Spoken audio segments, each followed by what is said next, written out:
अस्सलामुअलैकुम and hello everyone, welcome back to my channel zen healthy cooking. एक ऐसी recipe जिसमें बहुत सारे सामान की ज़रूरत नहीं होती, बहुत ही लग्जरियस चीज़ों की ज़रूरत नहीं है, लेकिन जब बनते हैं तो सेकेंड्स में ख़त्म होते हैं ये। तो यहाँ पे मैंने एक बहुत ही सिंपल सी केक की रेसिपी शेयर की है और इसके लिए मैंने यहाँ पे 1 टेबल स्पून लिया है कॉफ़ी पाउडर और इसमें गर्म पानी के साथ इसे अच्छी तरह से मिक्स कर लेना है। मिक्स करके इसे साइड कर लूँगी मैं। रेसिपी बहुत सिंपल है, बहुत सिंपल इसमें सामान जाते हैं और मैं इसे गैस स्टोव पे ही बेक करूँगी बिना ओटीजी के। तो यहाँ पे सबसे पहले मैं अपने केक का मोल्ड तैयार करूँगी। या तो इस तरह का आप कोई केक मोल्ड ले लें या फिर आप स्टील के घर के जो नॉर्मल बर्तन होते हैं, बोल होते हैं ना, आप उसे भी ले सकते हैं। केक मोल्ड के जो बैक साइड से ना क्या करना है कि जो बेकिंग पेपर है उसे इस सेंटर से इसे फोल्ड करके यहाँ पे डालना है और जहाँ तक इसके कॉर्नर्स आते हैं उसी कॉर्नर से इसे सीजर से इसे राउंड शेप में कट कर लेना है।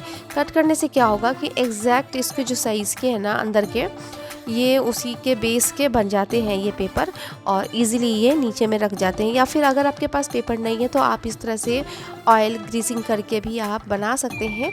और मैं यहाँ पे दोनों ही चीज़ें कर रही हूँ ताकि हमारा इजीली केक जो है डीमोल्ड हो जाए। मैंने ऑयलिंग करने के बाद यहाँ पे बटर पेपर डाल दिया और इसे मैं रख दूँगी साइड में। एक मैंने बोल ले लिया है। बोल में मैं सबसे पहले ऐड करूँगी 1/4 कप ऑयल रिफाइन लेनी है। और उसके बाद मैंने यहाँ पे हाफ़ कप ले लिया है शुगर पाउडर। नॉर्मली जो शुगर होता है ना उसी को मैंने ग्राइंडर में डाल के पाउडर बना लिया था। और 1 कप को मेजर कर ले, 1 कप से ही सारे को उसी के अकॉर्डिंग सबको यहाँ पे मेजर करने हैं। जब शुगर और ऑयल को इतना अच्छा मिक्स कर लेना है विस्कर से कि क्रीमी टेक्सचर आ जाए, उसके बाद जो कॉफ़ी का मिक्सचर था मैंने उसे ऐड कर दिया और बहुत अच्छी तरह से डिज़ोल्व कर लिया है। उसके बाद मैं यहाँ पे एक सीव ले रही हूँ, आप छन्नी या कुछ ऐसा ले लें और ड्राई इंग्रेडिएंट्स अब इस लिक्विड में मैं डालूँगी। तो यहाँ पे मैंने 1/3 कप लिया है मैदा और इसके साथ मैं डाल रही हूँ 2 टेबल स्पून कोकोआ पाउडर। यहाँ पे 1 पिंच मैंने सॉल्ट ऐड कर दिया है, 1 टीस्पून बेकिंग पाउडर, 1/4 टीस्पून मैं यहाँ पे बेकिंग सोडा ऐड कर रही हूँ जो कि 2 चुटकी के बराबर होगा ये सोडा। और इसको मैं अच्छी तरह से स्ट्रेनर में डाल के इसे स्ट्रेनर में डालने से ये होता है ना कि जो लम्प्स फ्री मिक्सचर बनते हैं। तो हमेशा जब भी आप लें तो इस तरह से छान लें छन्नी में या इस तरह से। अब इसके बाद मैं इसे मिक्स कर लूँगी। विस्कर से ही मिक्स करना है, लेकिन बहुत ही हल्के हाथों से, बहुत ज़्यादा इसे मिक्स नहीं करें। विस्कर से ही अच्छी तरह से ये मिक्स हो जाते हैं, बहुत तेज़ हाथों से नहीं करना है। या तो फिर आप स्पैचुला ले लें, स्पैचुला से कट एंड फोल्ड करके अच्छी तरह से मिक्स कर लेना है और एक थिक सा बैटर इस तरह से देखें बन जाता है। ये रिबन कंसिस्टेंसी का हो जाता है। आप देखें बिल्कुल हल्के हाथों से ही करना है, बहुत ओवर मिक्सिंग नहीं करनी है, नहीं तो स्पॉन्ज जो बनते हैं वो फिर बीच से दबने लगते हैं। ये देखें यहाँ पे हो चुके हैं अब ये रेडी।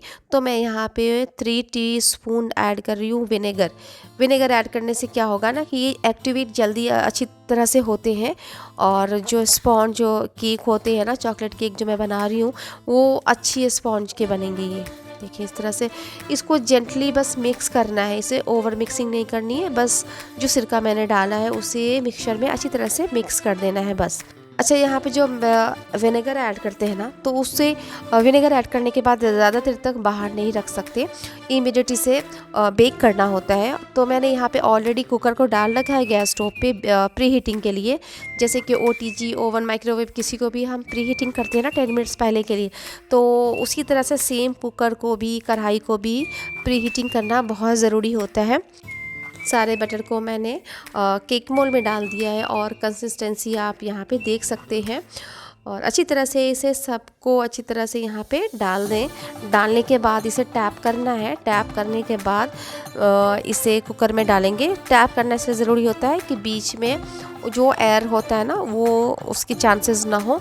तो यहाँ पे कुकर में मैंने डाला है सॉल्ट में एक कोई सा भी आप स्टील की का बेस या रैक कुछ इस तरह से डाल लें। और मेरे पास नहीं थी तो मैंने बोल डाल लिया। बोल डालने के बाद इस केक के मोल्ड को मैंने इसमें डाल दिया है और जो इसमें रबर होते हैं कुकर के लिड से वो निकाल लेना है और वेसल निकाल लेना है और इसे फिर बंद कर देना है। और देखें इस तरह से आप कढ़ाई भी ले सकते हैं, कुकर में भी अच्छी तरह से हो जाते हैं। अब इसे मैं 40 मिनट के लिए बेक कर लूँगी, या फिर बेक तब तक करूँगी जब तक कि टूथपिक क्लियर ना आ जाए।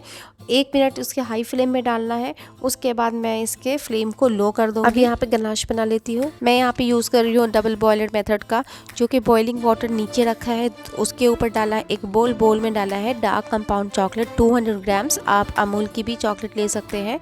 और उसके साथ डाला है 100 ग्राम्स क्रीम, फ्रेश क्रीम है ये।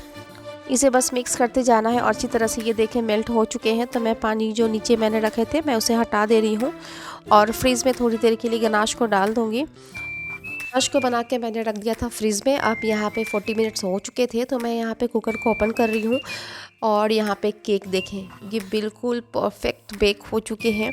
ये तो देखने से ही पता चल रहा है कि केक बिल्कुल हो चुके हैं। तो एक नाइफ़ या टूथपिक को इस तरह से बीच में इंसर्ट करना है और सेंटर पर से, और ये क्लियर आती है तो इसका मतलब है कि ये बिल्कुल डन हो चुके हैं, बहुत अच्छी तरह से ये हो चुके हैं। और इस तरह से एक कूलिंग रैक पे इसको डाल देना है और उसे कवर करके थोड़ी देर के लिए छोड़ देंगे। थोड़ी देर के लिए 10 मिनट के लिए छोड़ना है। उसके बाद आप इसे डीमोल्ड कर सकते हैं। आप जो बीच में क्रैक्स आ रहे हैं ना, तो इससे घबराए नहीं, ये बिल्कुल नॉर्मल है। जब केक बेक होते हैं तो इस तरह के होना पॉसिबिलिटी है इसकी। और देखें इस तरह से डीमोल्ड करना, बस बैक साइड से थोड़ा सा टैप करूँगी। बेकिंग पेपर तो बिना हटाए हट गया, देखो आप इससे मोल्ड में ही लगे हुए हैं और इस तरह से डीमोल्ड हो गया, बहुत बढ़िया। अब देखिए यहाँ पे इसका स्पॉन्ज देख सकते हैं, कितनी जालीदार बनी है ना, ये बहुत स्पॉन्जी है, बहुत देखें बहुत अच्छे बने हैं ये, देखें कितने जालीदार है ना।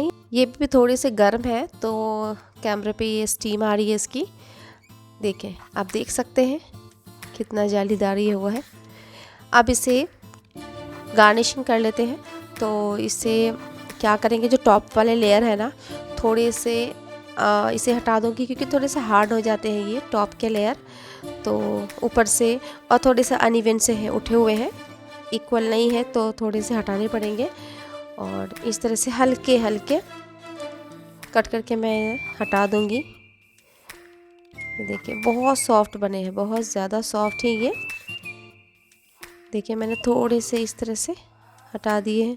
अब मैं यहाँ पे केक को 2 लेयर में कट कर लूँगी।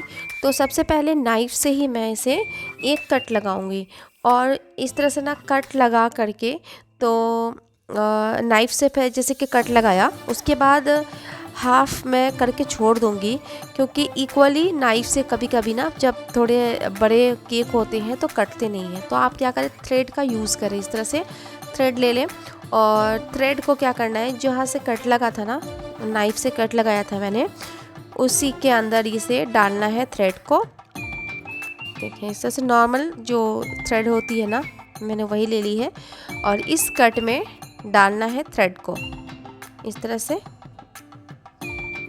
इंसर्ट कर देना है थ्रेड को और राउंड इस तरह से घुमा करके इसे आगे की तरफ ले आना है।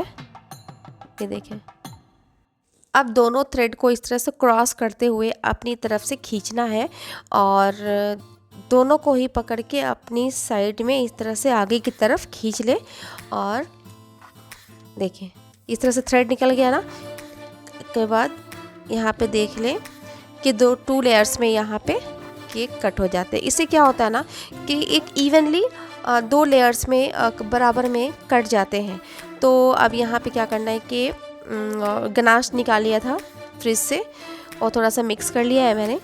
और मिक्स करने के बाद टर्न टेबल ले लें, अगर नहीं है आपके पास तो इस तरह से एक कटोरी ले लें और नीचे डाल के जो हमारी वो रोटी का जो वो होता है ना चौकी, उसको इस पर डाल दें। और डालने के बाद इसे आप बना सकते हैं टर्न टेबल। बीच में मैं यहाँ पे गनाश थोड़ी सी डाल दूँगी, इससे केक जो है ना वो हिलेगी डुलेगी नहीं, स्टेबल हो जाएगी। डालने के बाद मैं जो एक केक का लेयर डाल दूँगी, उसके बाद जो गनाश है इसके ऊपर डाल के एक लेयर को इस तरह से कर लूँगी।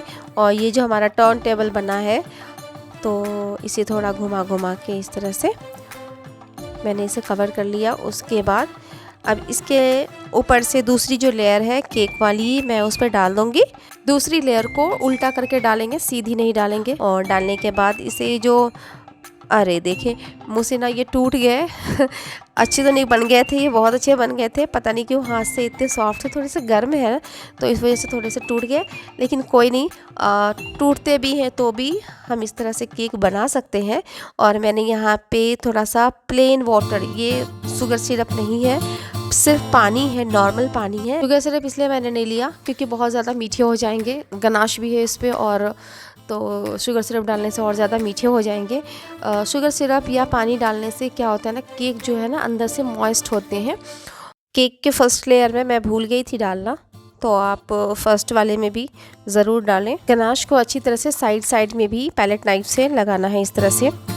यहाँ पे मैंने एक लेयर लगा दी है गनाश की, तो इसे थोड़ी देर के लिए फर्स्ट लेयर को सेट होने के लिए मैं फ्रीज़ में डाल दूँगी। जब पहली वाली लेयर सेट हो जाएगी तब सेकेंड लेयर इस पे डालूँगी। और थोड़ा सा मैंने साइड साइड से इसे क्लीन कर दिया है। ये देखिए मैंने फ्रिज से इसको निकाल लिया था। अब इस पर मैं सेकेंड लेयर इस पर अच्छी तरह से करूँगी, और जो टर्न टेबल है इस तरह घुमा घुमा के ना, इस तरह से ये अच्छी तरह से ये लग जाते हैं। एक्स्ट्रा अगर ये लग जाते हैं तो स्क्रैपर से एक साइड के इस तरह से करने से ना ये सारे जो एक्स्ट्रा होते हैं वो निकल जाते हैं। उसके बाद मैं थोड़ा सा डेकोरेट कर दूँगी ऊपर से। तो मैं बहुत ही ऑलरेडी चॉकलेटी हो चुके हैं, तो मैं ज़्यादा कुछ नहीं, मैं यहाँ पे वॉलनट यूज़ कर रही हूँ, वॉलनट ही डाल रही हूँ, जो कि देखने में भी अच्छे लगेंगे और थोड़ा सा हेल्दी भी हो जाएंगे क्योंकि बहुत ज़्यादा चॉकलेटी हो चुका है ये। सिंपली एक एक वॉलनट्स इस पे डेकोरेट कर दूंगी। उसके बाद मैं इसे फ्रिज में डाल दूंगी। एट लास्ट बच्चों ने एक चॉकलेट डाल ही दी कि मम्मा बहुत अच्छे लगेंगे इसके ऊपर, उन्हें डालना ही था इस वजह से। और इसे जब प्लेट में डालेंगे ना तो पैलेट नाइफ़ को इसे नीचे लगा करके इस तरह से, और बड़ी आसानी से पैलेट नाइफ़ से आ जाते हैं प्लेट पे। ये बस थोड़ा सा ख्याल रखना है। मैंने इसे थोड़ी देर के लिए फ्रिज में डाल दिया था। केक जब भी इस तरह से गार्निशिंग करें ना तो उसके बाद से ज़रूर आप फ्रिज में रखें। उससे क्या होता है ना, केक के टेस्ट में भी अच्छा टेस्ट बढ़ जाता है और केक भी अच्छी तरह से सेट हो जाते हैं। ये देखें, ये बहुत सॉफ्ट केक बने थे, बहुत अच्छे बने थे, और बहुत ज़्यादा इसमें इंग्रेडिएंट्स की ज़रूरत नहीं होती है। तो ये केक घर पे झटपट जो घर के सामान होते हैं अवेलेबल, उससे बन जाते हैं। और इसे आप बनाएं, एंजॉय करें, बच्चों को दें। Thanks for watching.